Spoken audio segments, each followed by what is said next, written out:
February 1943, 18,000 feet above the Mojave Desert, the P-38 lightning wrenched violently. The horizon snapped sideways, then upside down. An 18-year-old cadet gripped the yoke as the twin-engine fighter spun like a leaf caught in a storm. 10 seconds. That's all the time he had to survive or figure out the unthinkable. The dry, chalky wind from Muro Dry Lake whipped across the canopy, carrying the faint sting of fuel and metal. On the ground, rows of P-38s shimmered in the heat, their propellers ticking as they cooled. These twin-B interceptors were the pride of the Army Air Force. Fast, powerful, revolutionary, but deadly for inexperienced pilots. Spins weren't just accidents, they were death sentences. Once the lightning started tumbling, the textbook maneuvers often made things worse. Back on the ground, instructors muttered a simple rule: bail out if the spin lasts more than 2 rotations. Better a parachute than 1,000 feet of desert crashing into steel. Training was racing to keep up with a war moving faster than anyone could plan. Fighter production outpaced pilot experience. A new aircraft like the P-38 arrived with quirks no one fully understood. Lockheed's engineers knew the twin boom design created tricky asymmetric thrust in certain conditions, but spin behavior remained mostly a mystery. Over Murakami Airfield, cadets, with barely 200 flight hours, learned gunnery, formation, flying, and high-altitude interception, but the lightning demanded more than textbook skill. One wrong pull at the wrong speed could snap the plane into an unrecoverable death spiral. Ralph Hoffer was different. Born on a small Missouri farm in 1924, he was steady-handed and mechanically gifted. He could strip an engine by 14 and diagnose a misfire by sound alone. Math came naturally, physics felt intuitive. To Ralph, machines had logic. He didn't memorize formulas, he understood how forces, momentum, and friction worked together. By 17, he lied about his age to enlist. 3 weeks after Pearl Harbor, the Army saw his lean, farm-forged strength and sharp mind, and handed him a pilot's wings. Ralph didn't dream of glory. He wanted to understand flight from the inside. Primary training felt like second nature. Ralph learned the feel of air through the vibration of a plane, the gentle sway of wind across wings. He soloed after just 7 hours, and instructors marveled at his precision. In formation, he never drifted. During aerobatics, he converted altitude into speed with elegance, never wasting momentum. Advanced training brought him to the P-38. The Lightning was a beast, twice the weight, twice the power, twice the complexity of anything he had flown. Ralph studied it like a machine, walking the flight line before dawn, asking mechanics about turbochargers, coolant flow, magnetos. Unlike many cadets, he listened. Mechanics had the aircraft's secrets, he respected them. His first solo flight in the P-38 was terrifying and exhilarating. The nose lifted, obscuring the desert, until the landing gear retracted. The twin Allison engines roared in harmony. Ralph felt every nuance: the frame's stiffness, the yaw when throttling one engine, the subtle pushback in rolls. He mapped the aircraft's response in his mind, but no one had taught him what to do when the plane defied physics. Spins in the P-38 were unpredictable. One wing stalled, the other lifted. The twin booms created violent tumbling motion. Standard recovery methods opposite rudder, forward stick often worsened the spiral. Pilots who followed doctrine sometimes didn't survive. Ralph read accident reports obsessively. Spins happened during aggressive maneuvers, snap rolls, steep banks, hard pulls at low speed. Most pilots bailed out immediately, but a few accounts mentioned something strange. Pilots who froze, who didn't fight the controls, occasionally recovered. Ralph filed that away. He wasn't ready to test it yet. He needed more understanding, more confidence. Then came the day that would define him. Clear skies, a light shop in the air, 18,000 feet above the desert. Ralph was flying solo, practicing aerobatics, loops, rolls, Immelman turns testing energy, learning the edge of the envelope. A smooth roll at 250 knots, horizon tilting. Suddenly, airspeed bled too quickly. The nose dipped. The wing stalled. The P-38 snapped left. The world spun instrument panel. Sky, desert, sky again. Ralph's stomach sank. His hands jammed the rudder instinctively. Nothing. The rotation accelerated. Altimeter unwound. 17,000, 16,000 feet. Doctrine screamed at him, bail out. Ralph's hand moved toward the canopy, then froze. He remembered the reports. The pilots who survived didn't fight. He let go of the yoke, relaxed the rudder throttles to idle. The spin continued, gut-wrenching, stomach-churning. 15,000 14,000 feet. Then a subtle shift. The nose dipped lower. The spin slowed. Not stopped, but slowed. Ralph held his breath. He didn't move. Let the plane fall, he told himself. Just wait. Gradually, the P-38 transitioned from flat spin to nose-down spiral. Airspeed built. The rudder regained authority. Ralph applied gentle opposite rudder. The violent tumble eased. He eased, back on the yoke. The horizon leveled. He was flying again. Hands shook, pulse racing, sweat soaking his collar despite the altitude. 11,000 feet he had survived. Not by fighting, but by surrendering to the plane's natural motion. Ralph circled, mind racing, analyzing every second. The stall, the snap, the instinctive rudder, what had worked, what had failed. He replayed it mentally, noting how the P-38's twin booms, unstable in a spin, held the secret to recovery. Fighting the aircraft disrupted airflow, surrender allowed it to find its own equilibrium. Counterintuitive, yet undeniable. He had discovered a life-saving maneuver. Over the next 2 weeks, he tested methodically. Spins from rolls, stalls, snap turns each time, neutral controls, idle throttles. Wait, recover gently. Every time, it worked. Sometimes he lost 3,000 feet, sometimes 6, but the P-38 came out intact. He refined the exit. Slight rudder nudges could alter heading mid-recovery, turning a deadly spin into a tactical maneuver. Word reached instructors.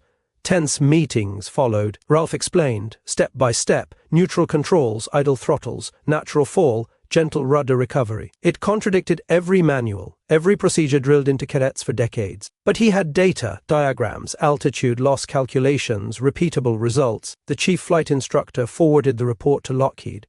Test pilot Milo Burkham wanted a demonstration. March 9, 1943. Cold, clear morning.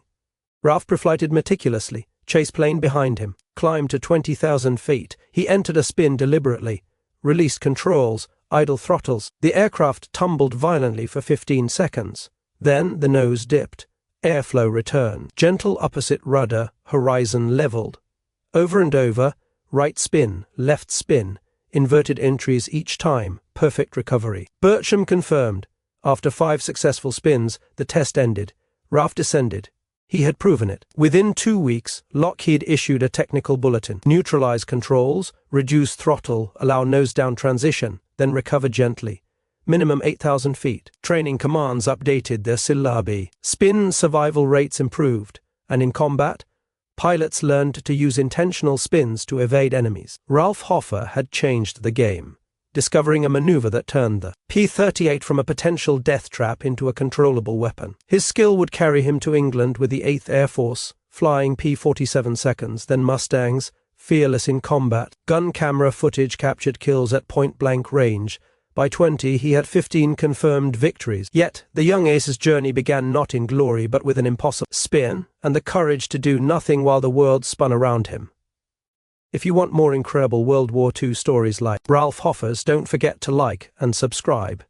These stories of bravery and invention deserve to be remembered. Ralph Hoffer's legend didn't stop with that first discovery.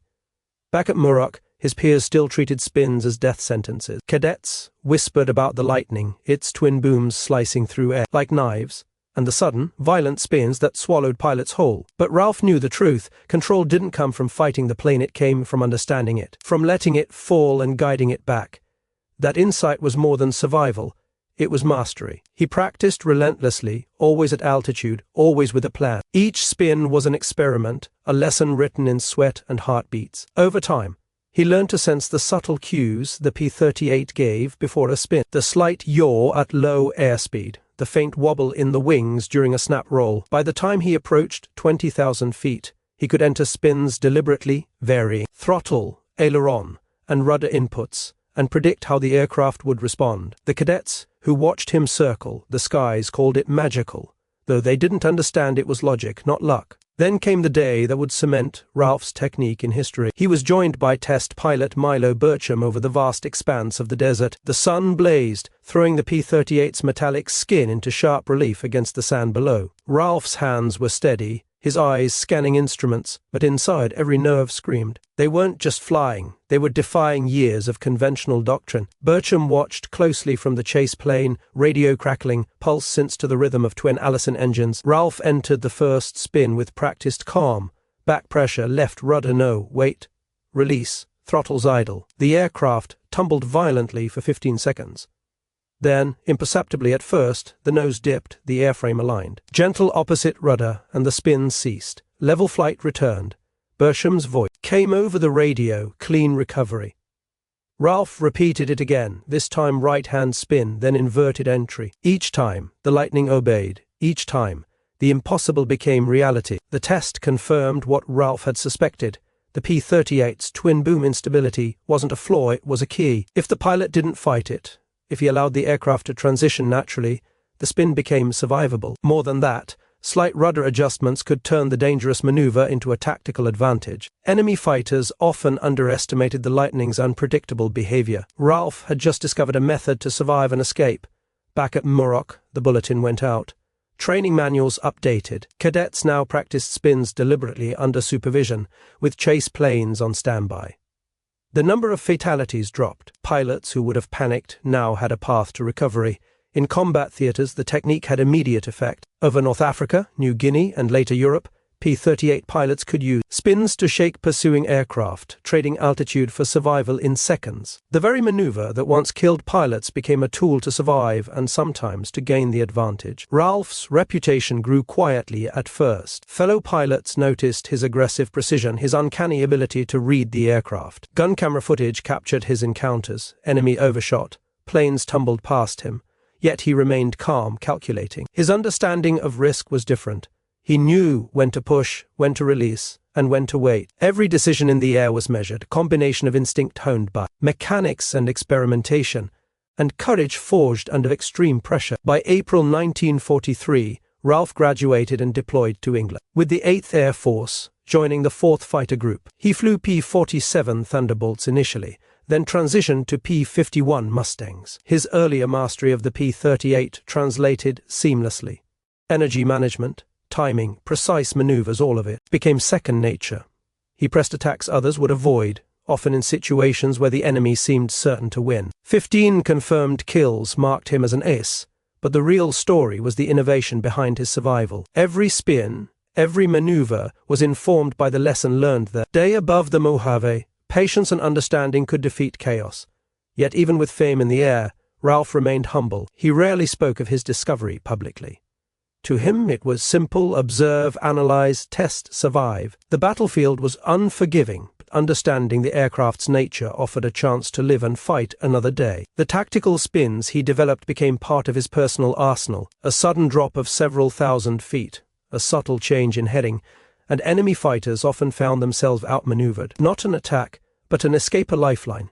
On July 2nd, 1944, Ralph led a flight near Oschersleben, Germany. His Mustang took flak, metal screaming as it tore across the fuselage. Witnesses saw him attempt a forced landing, but the aircraft crashed. At just 20 years old, Ralph Hoffer had flown into history. 15 confirmed aerial victories, lives saved, techniques discovered that would protect countless pilots, yet his journey had begun with a single decision: to do nothing in a spinning aircraft and trust his understanding over instinct. Ralph's story is a testament to courage under pressure, to curiosity and intelligence in life-or-death situations. The P-38, that had once been feared as a deadly enigma, became, in his hands, a vehicle of survival and innovation. Spin recovery became doctrine, and his technique saved lives long after his own time in the air ended. Every young cadet who learned to let the aircraft find its own path, every pilot who survived a tumble that might have been fatal, owes a quiet debt to Ralph Hoffer. The Lightning's deadly spins became a tool, a lesson in observation, patience,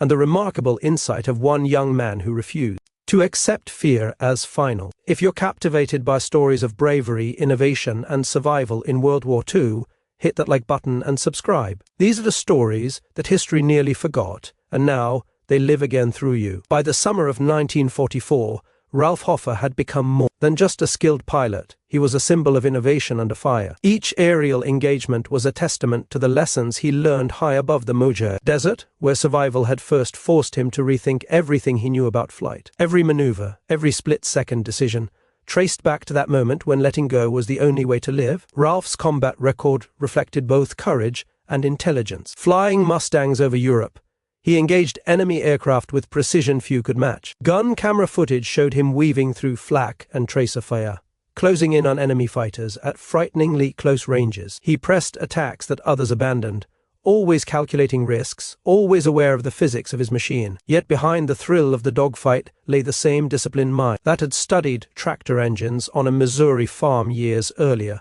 Mechanic and pilot, thinker and doer all in one. The spins he had mastered became more than survival maneuvers, they were tactical tools. In dogfights, when an enemy Zero or FW-190 pressed him too closely, Ralph could intentionally enter a spin, losing thousands of feet in seconds while shifting direction. Pursuers often overshot, confused by the sudden, unexpected motion. Then, as he gently recovered, he was already on a new heading, sometimes behind the very planes that had been chasing him. It wasn't a trick taught in any manual, it was Ralph's invention, forged through experimentation, courage, and careful observation. But even a master of the skies could not escape fate. On July 2, 1944, during a sortie near Oschersleben, Germany, Ralph's Mustang was hit by flak. The plane shuddered violently, metal tearing, smoke pouring. From the fuselage, witnesses on the ground saw him struggle to maintain control, fighting for altitude, for the chance to land safely. The aircraft crashed, and the young ace, barely 20 years old, was gone. His life, full of daring, intelligence, and innovation, ended far too soon.